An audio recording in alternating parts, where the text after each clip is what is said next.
তোমার এই বিদায় আমাদেরকে স্মরণ করিয়ে দেয়, যদি তুমি বাঁচতে চাও তাহলে দেশ ছেড়ে তাড়াতাড়ি পালাও। আজ বাংলাদেশ এক নতুন কিছু দেখেছে। আয়োজন করে আদর যত্ন করে একজন মানুষকে হোটেলের মধ্যে নিয়ে তারপর ভাত খাওয়ানো হয়। সেই লোকটি জানতো না তার জীবনে এইটাই শেষ খাবার। খাবার শেষ হতে দেরি, তার উপরে ঝাঁপিয়ে পড়তে তাদের দেরি হয়নি। নির্মম ভাবে দুনিয়া থেকে বিদায় করে দেওয়া হয় সেই ছেলেটিকে। ওরা এই দুনিয়ার মধ্যে বেঁচে থেকে কি লাভ? সাজানো গুছানো সংসারের মধ্যে হঠাৎ করে তিনি তার মা বাবাকে হারান। তার শেষ একমাত্র ভরসা তার বড় ভাই, সে ওই দুনিয়া থেকে বিদায় নেয়। এরপর তাকে দেখভাল করার মতো যখন আর কেউ ছিল না, রাস্তার মধ্যে পাগলের মতো ছটফট করতে করতে ঘুরে বেড়ায়। মানুষ তাকে 2-4 টাকা দিত, সেটাই নিত। মানুষ তাকে খাবার দিত, সেটা খেয়ে বেঁচে ছিল। সবারই ধারণা এক পর্যায়ে ক্ষুধার জ্বালা না মিটাতে পেরে ঢাকা বিশ্ববিদ্যালয়ের হলের মধ্যে ঢুকে যায় খাবার খোঁজার জন্য। ওইখানকার শিক্ষার্থীরা তাকে চোর সন্দেহ করে তারপর তার উপরে ঝাঁপিয়ে পড়ে। এরপর ওই লোকটি বারবার বলছিল, আমাকে একটু খাবার দেন, আমি অনেক ক্ষুধার্ত। খাবার তাকে ঠিকই দেওয়া হইলো এবং সেটা খুব আয়োজন করে। চারপাশ থেকে ক্যামেরা ধরা হচ্ছিল। যেহেতু মানসিক ভারসাম্যহীন একজন মানুষ, সেহেতু বুঝতে পারেনি এটাই তার জীবনের শেষ খাবার হতে যাচ্ছে। একবার চিন্তাও করতে পারেনি সেই সকল মানুষগুলো তার উপরে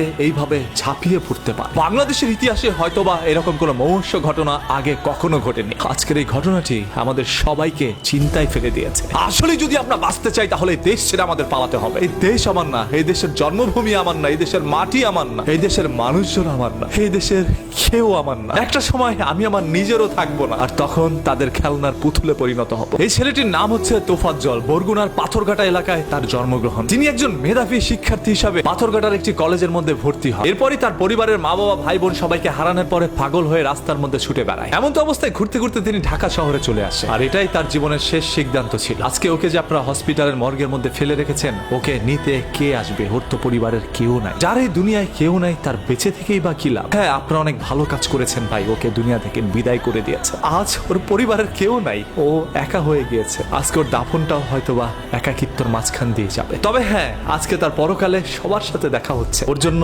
আপনি আমরা তো ওকে কিছু করতে পারি নাই, অন্ততপক্ষে সবাই দোয়া করি মহান আল্লাহ তাআলা ওকে যেন জান্নাতুল ফেরদৌস দান করেন। ধরেই নিলাম এই তোফাজ্জল একজন বড় অপরাধী, তবে ওর উপরে আপনারা যে অন্যায় অপরাধ করেছেন সেটা তার চাইতেও বেশি বড় অপরাধ। একজন অপরাধীর বিচার করার জন্য যদি আপনি তার চাইতে বড় অপরাধ করে থাকেন, তাহলে আপনার বিচার করবে কে? আজকে দেশের আইন কোথায়? একজন সাঈদের বুকে গুলি চালানোর কারণে বাংলাদেশের সকল মানুষ একত্রে হয়ে বাংলাদেশ স্বাধীন করেছে। আজকে চোর সন্দেহে যে সকল মানুষগুলোর প্রাণহানি হচ্ছে, এদের জন্য এক সময় বাংলাদেশের জনগণ মাঠে নামতে পারে। আর বাংলাদেশের পরিস্থিতি খারাপ করার জন্য উপরের কোনো কুচক্র মহল কি কাজ করছে কিনা, সেটাও একটু খুঁটিয়ে দেখতে হবে। আজকে বাংলাদেশে যেখানে এই ধরনের দুর্ঘটনাগুলো হচ্ছে, সেটার পিছনের ছোট্ট ঘটনাগুলো রটানোর জন্য হয়তোবা কোনো একটি চক্র চক্রান্ত করছে। আমরা সাধারণ জনগণ সবসময় তাদের দাবার গুটি ছিলাম, আজও তার ব্যতিক্রম নয়। তবে জীবন দিয়ে যেন কারো ভাত খেতে না হয়। আপনি যদি একজন বাংলাদেশের সন্তান হয়ে প্রতিবাদ করতে পারেন, তাহলে মনে রাখবেন বাংলাদেশের সন্তান আমি নিজে। প্রতিবাদ আমরাও করতে জানি। যেখানেই হবে অন্যায়, সেখানে অন্যায়ের বিরুদ্ধে অবশ্যই প্রতিরোধ গড়ে তুলব। Because we are protesters, so save green, save Bangladesh,